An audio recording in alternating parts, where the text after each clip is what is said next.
Hello बच्चों, welcome back to my YouTube channel maths by Akash sir. आज हम लोग पढ़ने वाले हैं बेस थ्योरम, जो कि बहुत ही ज़्यादा इम्पॉर्टेंट है बोर्ड्स के लिए।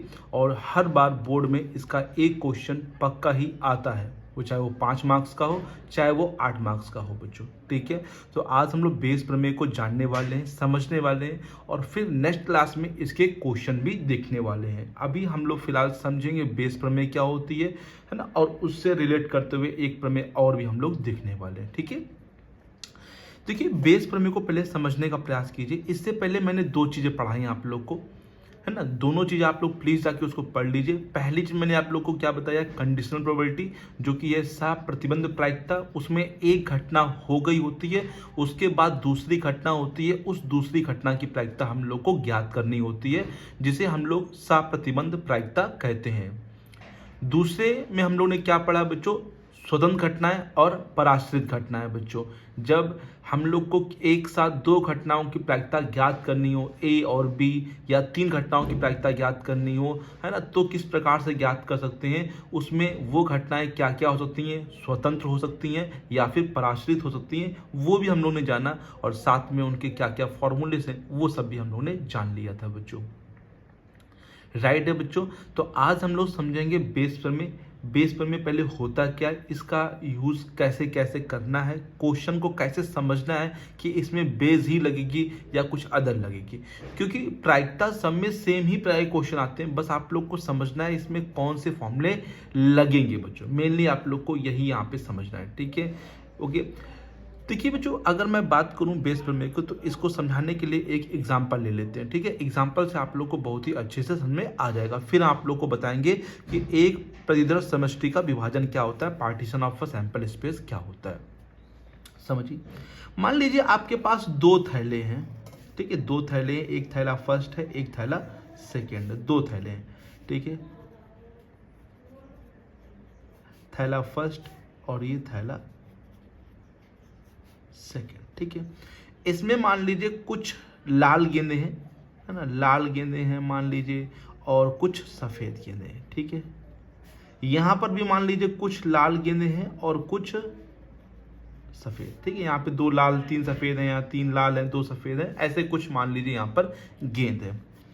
जैसे मैंने आपसे कहा कि अगर ये बताइए बच्चों, आप अगर इस थैले को चुनते हैं तो इस थैले को चुनने की प्रायिकता क्या होगी। तो आप तुरंत कहेंगे भैया थैले यहाँ पर 2 हैं और इस थैले को चुनने की प्रायिकता, एक थैला चुन रहे हैं तो 1/2 हो जाएगी, जो कि सही आंसर है।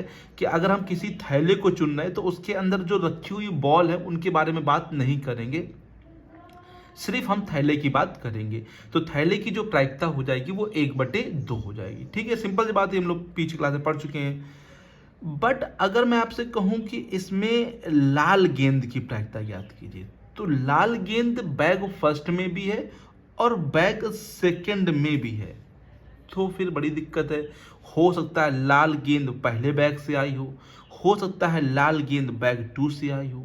क्या हम लोग को बताया गया कि बैग फर्स्ट से निकाली गई है या बैग सेकंड से निकाली गई, ये तो बताया नहीं गया। हम लोग को सिर्फ ये पूछा गया है कि लाल गेंद की प्रायिकता ज्ञात कीजिए। तो लाल गेंद की प्रायिकता ज्ञात करना थोड़ा सा मुश्किल हो जाएगा। अगर सिर्फ एक बैग होता तो कोई दिक्कत नहीं थी, अगर एक बैग होता तो लाल की गेंद और बटे कुल गेंद निकाल लेते। लेकिन यहाँ बैग 2-2 हैं और दोनों में ही लाल गेंद हैं बच्चों यहाँ पे, राइट है। तो फिर कैसे निकालेंगे। या फिर अगर मैंने आपसे कह दिया कि लाल गेंद ही निकाली, मान लीजिए मैंने कहा कि लाल गेंद निकाली है, तो इस बात की क्या प्रायिकता है कि वो बैग फर्स्ट से निकाली गई है। अगर वो हमसे लाल गेंद की नहीं, वो हमसे बैग की प्रायिकता पूछ ले कि इस बात की क्या प्रायिकता है कि वो बैग फर्स्ट से निकाली गई है या फिर बैग सेकंड से निकाली गई है, तो भी दिक्कत है। हमको पता है गेंद कौन सी निकाली गई, बट उसने कहा है कि बैग फर्स्ट या फिर बैग सेकंड से निकाली गई, इस बात की क्या प्रायिकता है। तो इसी चीज को जानने के लिए हम लोग को पढ़ना पड़ेगा बच्चों बेस प्रमेय, और साथ में संपूर्ण प्रायिकता का नियम भी बच्चों पढ़ना पड़ेगा। ठीक है, तो चलिए स्टार्ट करें। समझ में आ गया सभी बच्चों को। ये एग्जांपल सिंपल बताया है, बहुत ही सिंपली तरीके से आप लोग को समझाने का ट्राई किया है। उम्मीद है ये चीज़ आप लोग को आ गई है कि इस क्लास में हम लोग को इस क्लास में हम लोग को क्या क्या चीज़ें समझनी है बच्चों, ठीक है। नेक्स्ट क्लास में हम आपको ये करके भी बताएंगे, ठीक है। तो पहले समझते हैं विभाजन, एक परिदृश्य समष्टि का विभाजन। परिदृश्य समष्टि मैंने आप लोग को पहले ही समझा दिया, सैंपल स्पेस होता है ना। मान लीजिए कुछ घटनाएं हैं E1, E2, E3 और डैश En, है ना। फाइनाइट है, मतलब गिनी जा सकती है, इतनी घटनाएं हैं, ठीक है। किसके अंदर से ये सब विभाजन है, किसका विभाजन है बच्चों, मान लीजिए ये S का विभाजन है, विभाजन है S का बच्चों, मतलब S के अंदर से ये सभी निकल के आए हैं, ठीक है बच्चों। अब S का ये विभाजन है, इनको हम लोग परिदृश्य समष्टि का विभाजन कब कहेंगे, ये कब विभाजन कहलाते हैं, तो ये समझते हैं। विभाजन होने के लिए 3 कंडीशन को ये सेटिस्फाई करना पड़ेगा। सबसे पहले तो EI, अभी बता रहे EI क्या होता है, EI और EJ का इंटरसेक्शन करें तो क्या आना चाहिए, 5। I और J जो है आपस में इक्वल नहीं है, और I और J जो है एक दिखा रहे हैं नंबर्स को 1 2 3 4, I J जो है 1 2 3 4 को दिखा रहे हैं, लेकिन I और J इक्वल नहीं। जैसे यहाँ E1 ले लिया, यहाँ E2 ले लिया, इंटरसेक्शन करेंगे तो 5, E2 ले लिया, E3 ले लिया, मतलब कोई भी दो अलग अलग घटनाओं का इंटरसेक्शन क्या होना चाहिए, 5 होना चाहिए। दैट मीन्स उनमें आपस में कुछ भी कॉमन पार्ट नहीं होना चाहिए, राइट है। पहली चीज में आ गई। नेक्स्ट, सबका अगर हम यूनियन कर दें, E union E1 union E2 union E3 union E4 dash union En तक कर दें, तो वो फिर से सैंपल स्पेस ही बन जाए बच्चों, ठीक है। सभी का यूनियन क्या बन जाए, S। पहली चीज हमने कहा किन्हीं भी दो घटनाओं का इंटरसेक्शन 5 होना चाहिए, एम्पटी होना चाहिए, कोई भी चीज मैच नहीं करनी चाहिए, और E1 E2 E3 E4 का यूनियन कर देंगे तो क्या बन जाए, S। एंड लास्ट वन, ठीक है, लास्ट वन क्या है कि किसी भी घटना की प्रायिकता, मतलब EI लिख दे रहे हैं, किसी भी घटना की प्रायिकता 0 से बड़ी होनी चाहिए, मतलब कि 0 नहीं हो सकती है, ठीक है।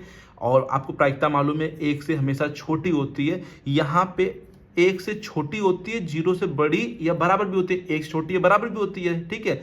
बट यहाँ पे प्रायिकता 0 नहीं हो सकती है, ठीक है, नॉन जीरो, शून्यतर, मतलब शून्य के बराबर नहीं होनी चाहिए। जहां पे I लिख देते हैं, I जो है वो 1 2 3 को दिखाता है, 1 2 3 डैश N तक को दिखाता है बच्चों, ठीक है। किसी भी घटना की प्रायिकता शून्य नहीं हो सकती है बच्चों। तो अगर ये 3 कंडीशन फॉलो करती हैं ये अगर घटनाएं, तो ये जो E1 E2 और E3 जो है और En जो है वो क्या होंगी, परिदृश्य समष्टि S का विभाजन कहलाएंगी। परिदृश्य समष्टि S का विभाजन होगा, विभाजन होगा, ठीक है। अगर ये तीनों कंडीशन फॉलो करती हैं तो परिदृश्य समष्टि S का विभाजन कहलाएगा। तो इससे आप लोग समझ सकते हैं, कल आपको मैंने वेन डायग्राम एक बना के दिखाया था, थोड़ा सा एक बार फिर से दिखा देते हैं। ये वाला वेन डायग्राम आप लोग को याद होगा।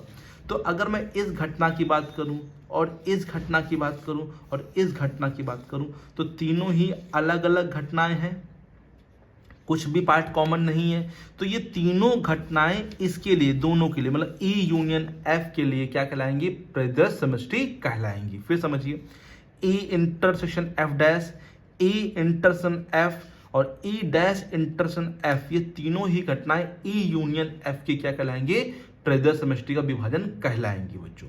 और समझिए, अगर ये और ये 4th नंबर, ये इन चारों का ही बच्चों ले लिया जाए तो ये किसका कहलाएंगे, S का बच्चों क्या कहलाएंगे, समष्टि विभाजन, परिदृश्य समष्टि विभाजन बच्चों कहलाएंगे बच्चों, ठीक है। ये चारों ही घटनाएं बच्चों क्या कहलाएंगी, विभाजन कहलाएंगे बच्चों, किसका कहलाएंगे, S का बच्चों। ये तीनों किसका है, E यूनियन F का, और ये चारों मिलके बच्चों किसका हो जाएंगे, S का विभाजन कहलाएंगे।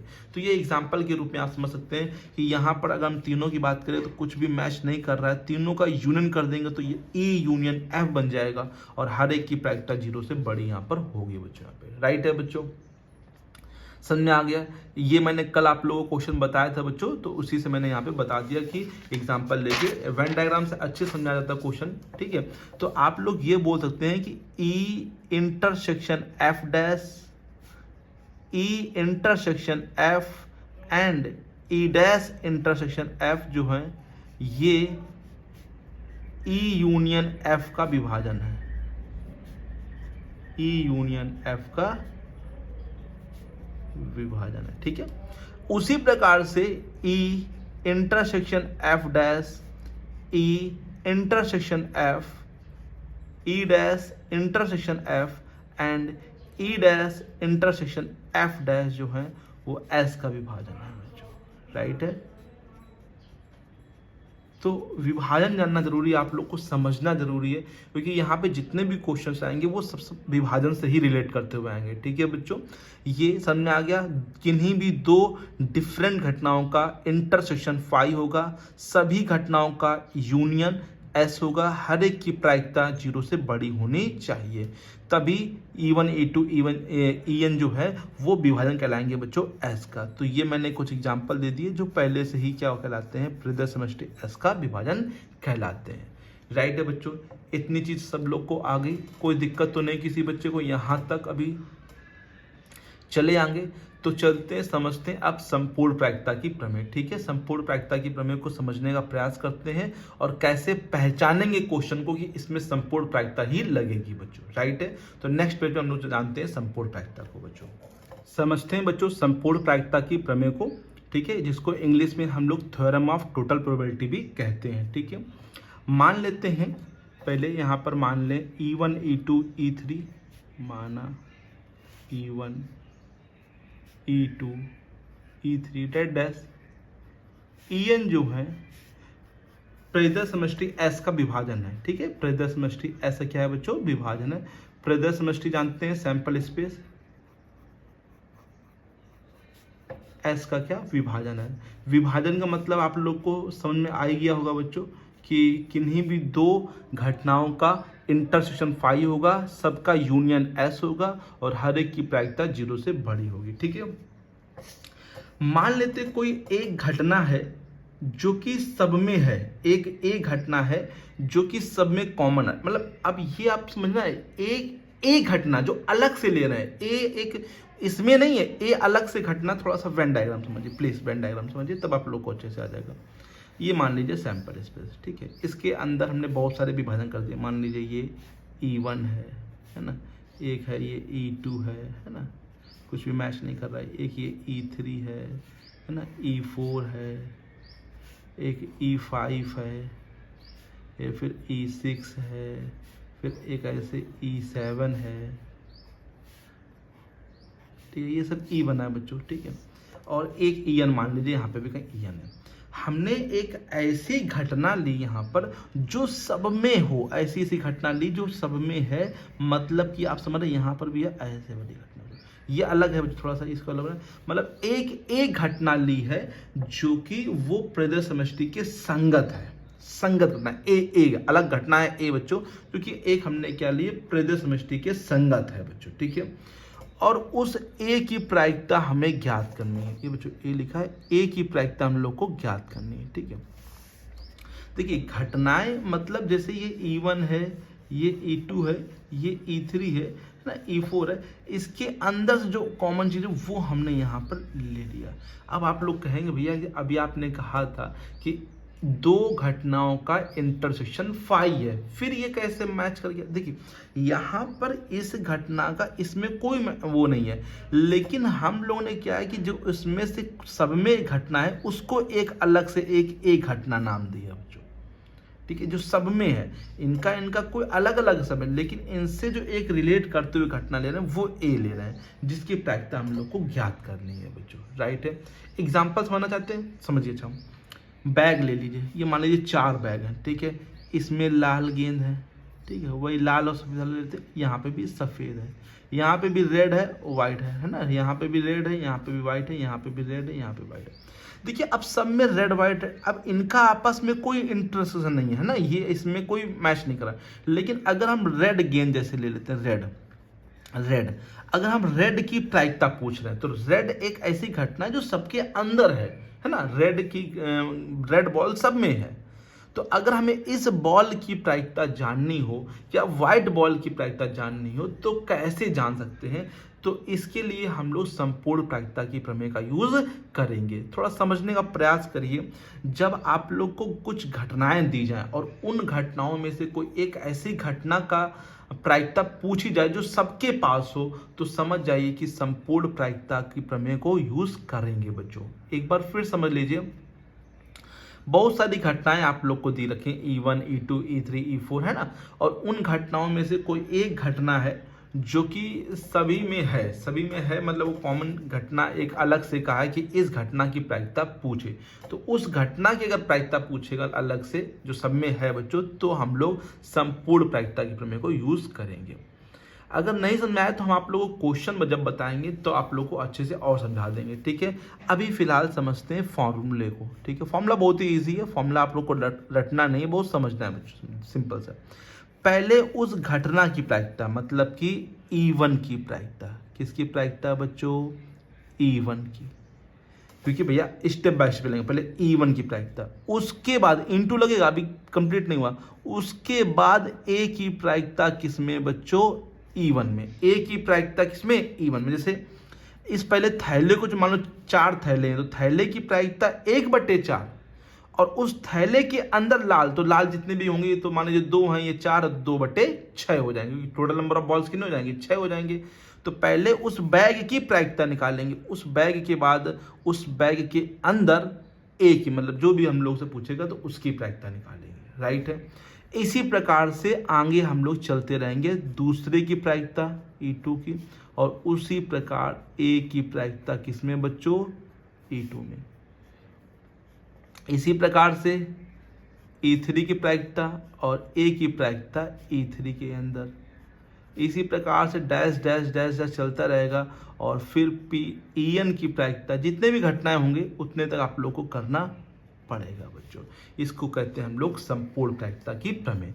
अगर इसको शॉर्टकट में चाहे तो आप लोग लिख सकते हैं बच्चों, यहाँ पर क्या, I = 1 से लेके N तक, पहले PEI मतलब E की प्रायिकता, फिर A की प्रायिकता उस EI के अंदर, जो भी I लेंगे उसी में, ठीक है बच्चों। तो इसी को कहते हैं संपूर्ण प्रायिकता की प्रमेय बच्चों। इसका कोई प्रूविंग नहीं है, प्रूविंग क्या है, इसे सिंपल सा बना फॉर्मूला बच्चों यहाँ पे, ठीक है। तो सभी बच्चों को उम्मीद है कि ये फॉर्मूला समझ में आ गया होगा। रटना तो नहीं पड़ रहा फॉर्मूला, बताइए बच्चों। फॉर्मूला रटेंगे तो फिर आपको कैसे काम चलेगा इंटर में बच्चों, ये फिर कैसे काम चलेगा, ठीक है। चलिए बच्चों, इसकी प्रूविंग भी करा देते हैं, है ना। प्रूविंग भी दे रखी है, बुक वगैरह में प्रूविंग दे रखी है, तो आप लोगों की इसकी प्रूविंग भी हम यहाँ पे करा देते हैं, ठीक है बच्चों। वैसे उम्मीद है कि बिना प्रूविंग के भी समझ में आ गया होगा, कोई दिक्कत नहीं है। लेकिन अगर आप लोग को दिक्कत हो रही है तो हम जरूर इसको प्रूव कराएंगे बच्चों, ठीक है। तो चलते हैं, इसको प्रूव कराते हैं, ठीक है बच्चों। बच्चों समझिए, E1, E2, E3 ये सभी क्या है, ट्रेजर समष्टि S का क्या है, विभाजन है, राइट है। और अगर विभाजन है तो आप लोग को ये तो कंफर्म है, E1 इंटरसेक्शन मतलब EI इंटरसेक्शन EJ जो होगा वो फाई होगा बच्चों, ठीक है। और E1 union E2 union E2 है, E3 dash dash dash union EN जो होगा वो S बन जाएगा, ठीक है। और A कोई घटना है बच्चों, तो A घटना A जो घटना वो S के ही अंदर है, तो पक्की बात है कि A = जो होगा वो A इंटरसेक्शन S होगा। अरे भाई समझिए ना, A जो है एक कोई घटना है, अगर हम S के साथ उसका इंटरसेक्शन करेंगे तो A ही तो आएगा बच्चों, कि S तो पूरा ही पूरा रखा है, पूरा पूरा सेट है बच्चों, ठीक है। तो A को A रखेंगे, A इंटरसेक्शन S की जगह हम लोग वैल्यू पुट कर देंगे। S की वैल्यू अगर ऊपर से देखिए, E1 union E2 union E3 dash dash dash dash union EN, ठीक है बच्चों। अब इंटरसेक्शन अंदर ले चलेंगे तो A इंटरसेक्शन E1, राइट है बच्चों, बताइए। फिर बीच में यूनियन A इंटरसेक्शन E2, फिर बच्चों A इंटरसेक्शन E1, फिर यूनियन A इंटरसेक्शन E2, फिर यूनियन, फिर A intersection E3 dash dash dash A intersection EN, right है बच्चों। किसी बच्चों को यहाँ तक तो प्रॉब्लम नहीं बच्चों, बताइए बच्चों। किसी बच्चों को यहाँ तक प्रॉब्लम है तो प्लीज़ कमेंट बॉक्स में लिख दीजिए, उसको दोबारा फिर से मैं बता दूंगा, राइट है। अब हम लोग प्रायिकता टेक करेंगे, ठीक है। प्रायिकता लेने से पहले आप समझिए यहाँ पे फॉर्मूला लगेगा, यहाँ पे P A, P B, P C, P D. तो आप ये समझिए E1, E2, E3 इन सब में कोई भी इवेंट मैच नहीं कर रहा है, इन सब में क्या है फाई है। तो जब प्रायिकता लेंगे तो ये सिंपल ये बनेगा बच्चों, बाकी सब क्या हो जाएंगे, जीरो हो जाएंगे बच्चों, क्योंकि उसमें तो कुछ मैच नहीं कर रहा। तो P A plus P B plus P C plus data P D तक बनेगा, बाकी जितने भी इंटरसेक्शन में आएंगे वो सभी क्या हो जाएंगे बच्चों, जीरो हो जाएंगे, क्योंकि E1 और E2 में कुछ भी मैच नहीं करेगा बच्चों। राइट है बच्चों, बताइए आया कि नहीं आया? तो सही बच्चों को आ गया, क्योंकि आप लोग को फॉर्मूला अगर याद हो तो पी ए यूनियन बी के लिए जैसे फॉर्मूला जो होता है वो होता है P A plus P B और minus P A intersection B. ये बी लिखा है बच्चों, पी ए इंटरसेक्शन बी, ठीक है। तो यहाँ पर इंटरसेक्शन सब क्या है बच्चों, जीरो है, और जब इंटरसेक्शन ही जीरो है बच्चों तो उनकी वैल्यू तो कुछ होगी नहीं, जीरो आ जाएगी वहाँ पे, और ये सब जो है वो प्लस में हो जाएंगे। तो इसीलिए हम लोग थोड़ा काफी ऊपर कर लेते हैं बच्चों यहाँ पे। हाँ ठीक है, अब सही दिख रहा है सब लोग को, साफ दिख रहा है यहाँ पे। तो प्रायिकता लेंगे तो क्या आ जाएगा बच्चों, पी ए, ठीक है ध्यान दीजिए, P A intersection E1, right है, बीच में plus P A intersection E2 plus P A intersection E3 plus dash dash dash dash P A intersection EN, ठीक है। राइट है बच्चों। अब अगर आप लोग को याद होगा, पीछे मैंने आप लोग को बताया भी था कि पी ए इंटरसेक्शन जैसे B लिखा है तो इसको आप लोग P A into P B by A, या फिर पी बी, या पहले बी लिख सकते हैं फिर बाद में पी ए की प्रायिकता बी के होने के बाद। राइट है, बताया था ना जब हमने पढ़ाया था स्वतंत्र घटना है बच्चों, तो आप लोग को फॉर्मूला बताया था। तो उसी फॉर्मूले से पहले हम पी E1 लिखेंगे, पहले पी E1 लिखेंगे, ठीक है, E1 पहले आया है, बाद में ए की घटना E1 के बाद, उसी फॉर्मूले को यूज कर रहे हैं हम लोग यहाँ पे। इसी प्रकार से इसको क्या लिखेंगे, E2 की प्रायिकता ए के होने के बाद, E3 की प्रायिकता ए के होने के बाद, और डाटा पी ए की EN की प्रायिकता ए के होने के बाद।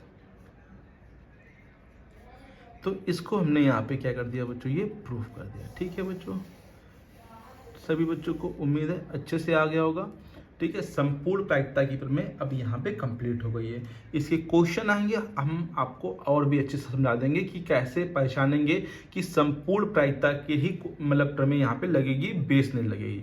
वैसे इंपॉर्टेंट बेस है, एनसीईआरटी में देखा जाए तो सिर्फ संपूर्ण प्रायिकता के 2 क्वेश्चन दे रखे हैं, एक एग्जाम्पल में है और एक प्रश्नावली में बस ना। इसीलिए आप लोग को प्रैक्टिस करने के लिए अदर बुक को भी लगाना पड़ेगा। सिर्फ अगर आप एनसीईआरटी लगाएंगे तो नंबर नहीं अच्छे आ पाएंगे, तो आप लोग क्लियर नहीं हो पाएंगे कौन सा किसमें बेस लगेगा, किसमें संपूर्ण लगेगा, क्योंकि क्वेश्चन नहीं लगाएंगे तो फिर तो कंफ्यूजन रहेगी बच्चों। राइट है बच्चों, तो अदर बुक का भी आप लोग हेल्प जरूर लीजिए बच्चों।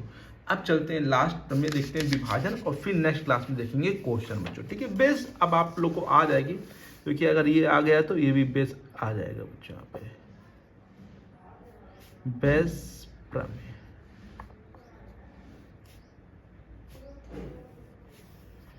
बच्चों बेस प्रमेय की बात करें तो इसमें वही E1, E2, E3 सब वही सब कुछ है, प्रदेश समष्टि विभाजन है बच्चों, सब कुछ वही है। इसमें आप लोग को घटनाओं की प्रायिकता पूछे, जैसे E1 है, E2 है, E3 है, E4 है, EN है, तो वो किसी घटना की प्रायिकता पूछेगा हम लोगों से। उसमें कॉमन चीज की प्रायिकता नहीं पूछेगा, ए भी उसमें भी है लेकिन ए की प्रायिकता नहीं, वो किसी घटना की प्रायिकता पूछेगा। जैसे मैंने आप लोग को शुरुआत में स्टार्टिंग में एग्जांपल दिया था कि अगर बॉल की पूछेगा तो फिर संपूर्ण लगेगा, लेकिन घटना की मतलब E1, E2 या E3 किसी की पूछ लेगा तो फिर बेस लगेगा। और बेस के लिए हम लोग यहाँ पर क्या यूज करेंगे, देखिए मान लीजिए हम लोग को EI घटना मतलब किसी की घटना की प्रायिकता पूछा, लेकिन उसमें ए बोला होना चाहिए, ए होने के बाद ए तो आपको बता देगा कि ए क्या है, तब प्रायिकता पूछेगा। तो यहाँ पे NE/NS लगा सकते हैं। NE/NS का मतलब है कि भैया नंबर ऑफ फेवरेबल, मतलब जो उसके अनुकूल होगा, तो अनुकूल हो जाएगा EI की प्रायिकता, उसके अंदर ए की प्रायिकता। बताइए समझ में आया? पहले EI की प्रायिकता और उसके अंदर A की प्रायिकता EI के अंदर बच्चों, और अपॉन में NS मतलब टोटल, तो टोटल का मतलब यहाँ क्या ले सकते हैं PA, और PA का फॉर्मूला मैंने पीछे आप लोग को बताया अभी बताया PA। तो PA को अगर मैं एक्सप्लेन करूँ तो पूरा यहाँ पे आप लिख दीजिए बच्चों। EI जो ये यहाँ पर है वो यहाँ पर जरूर आएगा बच्चों, राइट है, प्लस लगा के आएगा, ये नहीं कि इनटू में काट दीजिए, इनटू में नहीं, सब में बीच में क्या आएगा बच्चों प्लस आएगा। तो इसको हम लोग कहते हैं क्या बेस प्रमेय। क्वेश्चन आएंगे, काफ़ी सारे क्वेश्चन एनसीईआरटी में, कम से कम 25-30 क्वेश्चन आसपास हैं, ये लगा लेंगे तो आप लोग को बेस जब आ जाएगी तो अपने आप से ऑटोमेटिकली वो जो संपूर्ण है वो भी समझ में आ जाएगी बच्चों, राइट है। तो उम्मीद है यहाँ तक आप लोग को क्लियर हो गया होगा। अगर बेस पेमेंट नहीं आई तो कोई दिक्कत नहीं है, हम आपको क्वेश्चन जब बताएंगे ना बिल्कुल जस्टिफाई कर देंगे, एक एक चीज़ तिनका साफ करा देंगे बिल्कुल, कि आप लोग के माइंड में बिल्कुल एकदम फिट होके जाए बच्चों, ठीक है, 1% भी दिक्कत ना हो आप लोग को, राइट है। तो इतने पहले चीज़ें पढ़ लीजिए, संपूर्ण प्रायिकता को जान लीजिए, बेस को जान लीजिए, ठीक है। नेक्स्ट क्लास में हम आपको क्वेश्चन जरूर कराएंगे बच्चों, ठीक है बच्चों। तब तक के लिए thank you so much and keep learning and keep practising.